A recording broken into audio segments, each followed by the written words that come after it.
जी एक मैंने फार्मूला बताना था, खुराकी बताना था, जो कि काफी मर्जों पे काम करता है। कैंसर पे करता है, उस पे दिल के वालों पे करता है, गिल्टियों पे करता है, गैंठिए पे करता है। जहां आप उसको चलाना चाहेंगे चल जाएगा।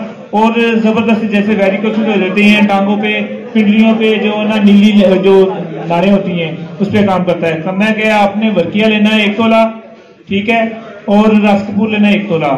वर्किया को आपने डालना है 1 पाव हल्दी के पानी में। हल्दी आजकल ताजा है, हल्दी के पानी में आपने खल करके उसकी टिक्की बना लेनी है। रस कपूर को आपने बाथू के पानी में खल करके टिक्की बना लेनी है। इन दोनों को टिक्कियों को लहदा आपने 1.5 किलो की आग देनी है, ठीक है।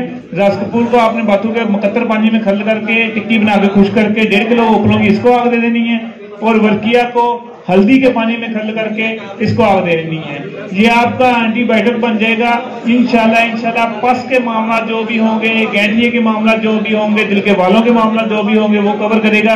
आपको इसको जब आग देंगे कुश्ता बरामद होगा, वो आपके 2 चावल खुराक है, ठीक है। सुबह शाम मक्खन में दें इंशाल्लाह। 7 दिन के बाद आप टेस्ट करा लें इंशाल्लाह। अगर 3 महीने बंद है तो इंशाल्लाह 2 अन्य महीने खुली होंगी। ये मेरा तजर्बे के अमल है जो मैंने आपको बताया, और बहुत जबरदस्त चीज है।